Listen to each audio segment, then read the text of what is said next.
അപ്പോൾ ഫസ്റ്റ് തന്നെ നമുക്ക് കുറച്ച് ബോൺലെസ് ചിക്കൻ എടുത്തിട്ട് അതിനെ ചെറിയ ചെറിയ കുഞ്ഞു കുഞ്ഞു പീസാക്കിയിട്ട് ഒന്ന് സ്ലൈസ് ചെയ്തെടുക്കണം. ഇനി നെക്സ്റ്റ് നമുക്കൊരു പാൻ വെച്ചിട്ട് അതിലേക്ക് നമുക്ക് കുറച്ച് ബട്ടർ ആഡ് ചെയ്ത് കൊടുക്കാം. ഞാനൊരു ചെറിയ പീസ് ബട്ടറാണ് യൂസ് ചെയ്തത്. എന്നിട്ട് അതിലേക്ക് നമ്മൾ നേരത്തെ സ്ലൈസ് ചെയ്ത് വെച്ച നമ്മൾ ചിക്കൻ ബ്രസ്റ്റ് പീസ് നമുക്ക് അതിലേക്ക് ആഡ് ചെയ്ത് കൊടുക്കാം. ഇനി ഇതിൻ്റെ മുകളിലായിട്ട് നമുക്ക് ആവശ്യത്തിന് കുറച്ച് ഉപ്പും പിന്നെ അതിൻ്റെ കൂടെ തന്നെ കുറച്ച് പെപ്പറും കൂടി ഇട്ടിട്ട് നമുക്ക് ഈ ചിക്കൻ ഒന്ന് സോട്ട് ചെയ്തെടുക്കണം. അതായത് ഈ ചിക്കൻ വേവുന്നത് വരെ നമുക്കൊന്ന് സോട്ട് ചെയ്തെടുക്കണം.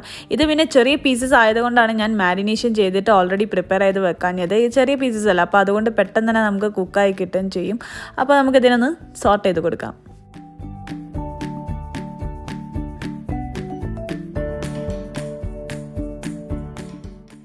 ഇപ്പോൾ നമ്മൾ ചിക്കൻ ബ്രസ്റ്റ് പീസ് നല്ലോണം കുക്കായി വന്നിട്ടുണ്ട്. ഇനി ഇതിൻ്റെ മുകളിലേക്ക് നമുക്ക് കുറച്ച് ചില്ലി ഫ്ലേക്സും കൂടി ആഡ് ചെയ്ത് കഴിഞ്ഞാൽ നമ്മളെ ചിക്കൻ റെഡി ആയിട്ടുണ്ട്.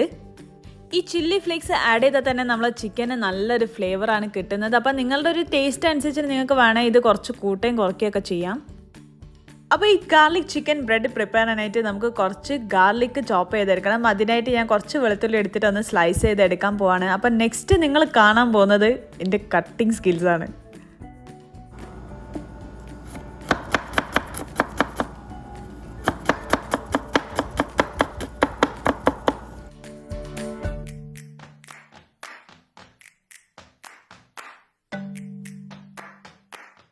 പിന്നെ ഏകദേശം ഒരു 10 to 12 പീസസ് ഓഫ് ഗാർലിക്കാണ് ഞാനിവിടെ യൂസ് ചെയ്തിട്ടുള്ളത്. അത് നല്ല കുനുകുനാന്ന് അരിഞ്ഞെടുക്കണം. അതായത് നല്ല ചെറിയ ചെറിയ പീസസ് ആക്കിയിട്ട് നമുക്ക് അരിഞ്ഞെടുക്കണം. അങ്ങനെ നമ്മളെ ഗാർലിക്ക് ഞാൻ കംപ്ലീറ്റ് ആയിട്ട് നല്ല കുനുകുനാന്ന് പറഞ്ഞ് ഞാൻ നല്ല സ്മൂത്തായിട്ട് തന്നെ അരിഞ്ഞെടുത്തിട്ടുണ്ട്. ആൻഡ് നമ്മളെ നെക്സ്റ്റ് സ്റ്റെപ്പ് എന്ന് പറയുന്നത് ഈ ഗാർലിക് ചിക്കൻ ബ്രെഡിലെ ബ്രെഡ് ഒന്ന് നമുക്ക് സ്ലൈസ് ചെയ്തെടുക്കണം. ആൻഡ് ഈ ബ്രെഡിനെ കുറിച്ച് പറയുകയാണെങ്കിൽ ഇത് എല്ലാ സൂപ്പർ മാർക്കറ്റ്സിലും അല്ലെങ്കിൽ ബേക്കറീസിലെല്ലാം നമുക്ക് ഈസിലി അവൈലബിൾ ആയി കിട്ടുന്ന ഒരു ബ്രെഡാണ്. ആൻഡ് ഇതിനെ നമ്മളൊരു ഓവൽ ഷേപ്പിലാണ് നമ്മൾ കട്ട് ചെയ്തെടുക്കാൻ പോകുന്നത്. അപ്പോൾ ആ ഒരു കട്ടിങ് സീനും കൂടി ഒന്ന് നമുക്ക് കണ്ടു നോക്കാം.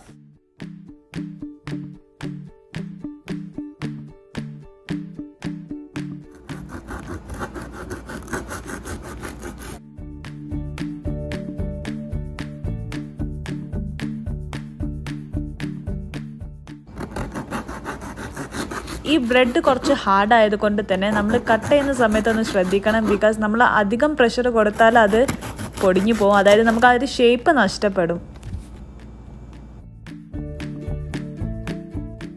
ഇനി ഒരു ബൗൾ എടുത്തിട്ട് അതിലേക്ക് നമുക്ക് ഒരു ചെറിയ പീസ് ബട്ടറും പിന്നെ അതേപോലെ ഒരു 2 ടേബിൾ സ്പൂൺ ഗാർലിക് ചോപ്പ് ചെയ്തതും കൂടി നമുക്ക് ഇട്ടിട്ടൊന്ന് മിക്സ് ചെയ്തെടുക്കണം.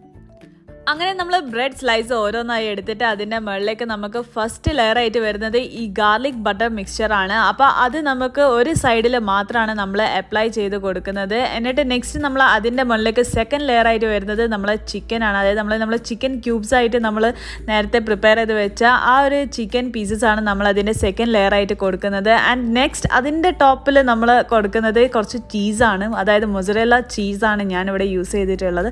അതും കൂടി അതിൻ്റെ മുകളിലേക്ക് ഇട്ടതിന് ശേഷം കുറച്ച് ഒരേഗാനോ കൂടി നമുക്ക് അതിൻ്റെ മുകളിലേക്ക് ഇട്ട് കൊടുക്കാം. അങ്ങനെ എല്ലാം സെറ്റ് ചെയ്തെടുത്തതിന് ശേഷം നമ്മൾ അവൺ ഒന്ന് പ്രീഹീറ്റ് ചെയ്തെടുക്കുക. അതായത് 10 മിനിറ്റ്സ് 180 ഡിഗ്രി സെൽഷ്യസിലൊന്ന് പ്രീഹീറ്റ് ചെയ്ത ഓവനിലേക്ക് നമ്മൾ ഇതൊരു 10 മിനിറ്റ്സ് ആണ് ഇതിനെ ബേക്ക് ചെയ്തെടുക്കാൻ പോകുന്നത്. ആൻഡ് ജസ്റ്റ് ഈ ചീസ് ഒന്ന് മെൽറ്റ് ചെയ്യാൻ വേണ്ടി മാത്രമാണ് നമ്മളങ്ങനെ ചെയ്ത് കൊടുക്കുന്നത്.